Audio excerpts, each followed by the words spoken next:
Hello friends.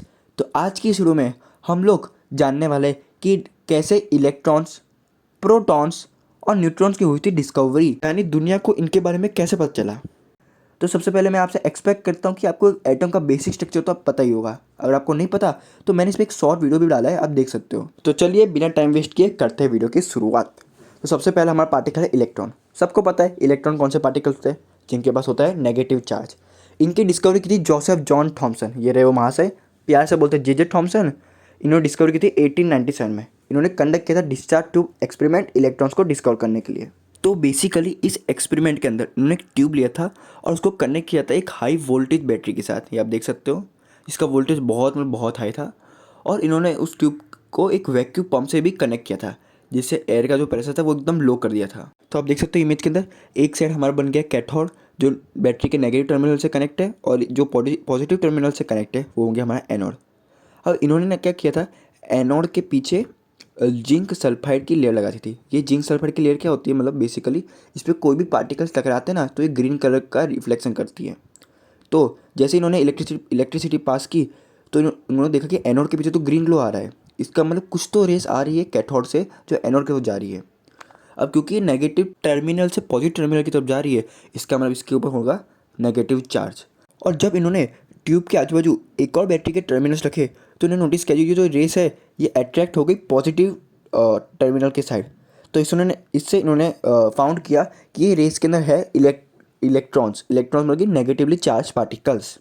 तो इस तरह से इन्होंने पूरी दुनिया को बताया कि इलेक्ट्रॉन्स होते हैं एटम्स के अंदर, है ना। तो हमारा इलेक्ट्रॉन पार्ट हो गया। अब हम पढ़ने वाले हैं प्रोटॉन की डिस्कवरी के बारे में। प्रोटॉन सबको पता है, प्रोटॉन क्या होता है, पॉजिटिवली चार्ज पार्टिकल्स। इसकी डिस्कवरी की थी अर्नेस्ट रदरफोर्ड ने। उन्होंने सबसे पहले न्यूक्लियस की डिस्कवरी की थी 1911 के अंदर, फिर प्रोटॉन्स की डिस्कवरी की थी 1917 में। इन्होंने कंडक्ट किया था गोल्ड फॉयल एक्सपेरिमेंट प्रोटॉन्स और न्यूक्लियस दोनों को डिस्कवर करने के लिए। तो इन्होंने लिया था एक रेडियो एक्टिव एलिमेंट मतलब कि वो एलिमेंट्स जो अनस्टेबल होता है और वो अपने अंदर से कुछ ना कुछ मतलब जैसे इलेक्ट्रॉन न्यूट्रॉन को निकाल देते हैं जिससे वो स्टेबल बन पाए। वो एमिट करते हैं रेडिएशन या रेस। तो जैसे कि रेडियो एक्टिव एलिमेंट होता है रेडियम या पोलोनियम, इतना याद रख लो। अब इन्होंने इस एलिमेंट को लेड ब्लॉक से कवर कर लिया था, और वो लेड ब्लॉक के अंदर इन्होंने एक स्मॉल सा होल कर दिया था जिससे कि वो अल्फा पार्टिकल्स को शूट आउट कर सके थिन गोल्ड फॉइल के ऊपर।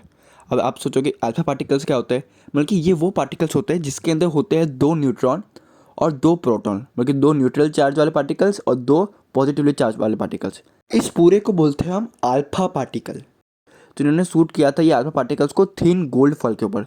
ये गोल्ड फॉइल बहुत थिन थी, और इन्होंने गोल्ड फॉइल के आजू बाजू एक डिटेक्टर लगा दिया था। डिटेक्टर मतलब कि इन द सेंस जैसे कि जिंक सल्फाइड वाला फिनोमेना था वैसा ही मतलब। और जब इन्होंने पास किया इन्होंने नोटिस किया कि ज़्यादातर अल्फा पार्टिकल्स जो है ना, डिटेक्टर बता रहा है कि वो सीधा सीधा मतलब स्ट्रेट पास हो गए और बहुत ही डिफ्लेक्ट हो गए। और 20,000 अल्फा पार्टिकल्स में से कोई एक अल्फा पार्टिकल ऐसा निकलता था जो कि पूरा 180 डिग्री क्या बोलते हैं डिफ्लेक्ट हो गया, मतलब कि अपने वही पार्ट को रिट्रेस किया उसने। देखो ये बेसिक स्ट्रक्चर है एक्सपेरिमेंट का। ये रहे गोल्ड एटम्स। अब देखो डिटेक्टर ने क्या बताया कि बहुत सारे मतलब most of alpha particles straight pass हो गए थे और थोड़े बहुत ही डिफ्लेक्ट हुए थे। अब देखो अल्फा पार्टिकल्स मतलब कि वो पार्टिकल जिसके पास दो न्यूट्रॉन और दो प्रोटॉन हो।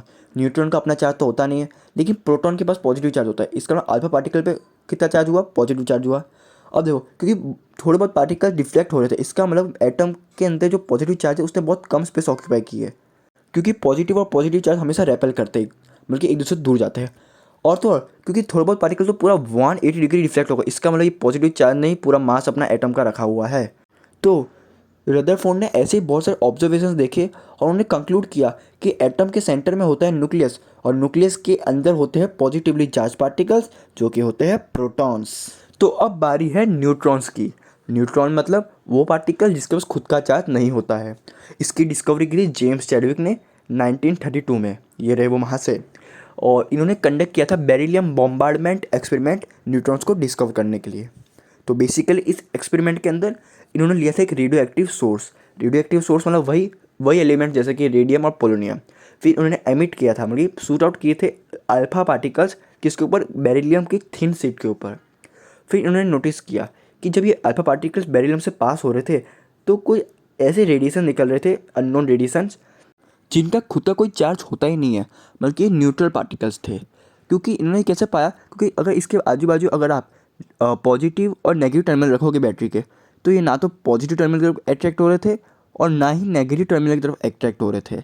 इसका मतलब इनके पास खुद का कोई चार्ज है ही नहीं। अब जब इनके आगे इन्होंने पैराफिन वैक्स रखी, पैराफिन वैक्स में वो सब्सटेंस जिससे हमारी मोमबत्ती बनती है, उसकी एक थिन शीट रखी, और उसके पीछे और उस पैराफिन वैक्स के पीछे उन्होंने रख दिया था एक डिटेक्शन डिवाइस। डिटेक्शन डिवाइस हमें बताएगा कि कौन से पार्टिकल्स पैराफिन वैक्स के बाद निकल रहे हैं।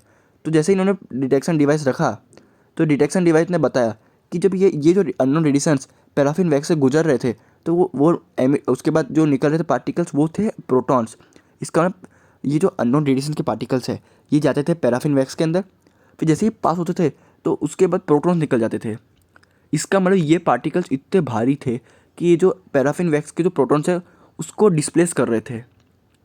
तो इसका इनका मास है, जो इनका जो अननोन रेडिएशन के पार्टिकल्स, इनका मास जो है वो प्रोटॉन्स के बराबर है। तो इस तरह से जेम्स चैडविक जी ने बताया कि एटम के सेंटर के अंदर न्यूट्रॉन्स भी होते हैं जिनका मास प्रोटॉन्स के जितना होता है और इनके पास कोई चार्ज नहीं होता। तो दोस्तों हमने फाइनली तीनों पार्टिकल्स की डिस्कवरी देख ली। तो दोस्तों इस वीडियो को लाइक करना मत भूलना, अपने दोस्तों के साथ शेयर करना मत भूलना, और अगर कोई आपको इससे रिलेटेड डाउट हो तो कमेंट करना मत भूलना, और मेरे चैनल को सब्सक्राइब करना तो बिल्कुल मत भूलना ऐसे इंटरेस्टिंग वीडियोज़ के लिए। तो मिलते हैं ऐसे इंटरेस्टिंग टॉपिक के साथ अगली वीडियो में। तो तब तक के लिए गुड बाय।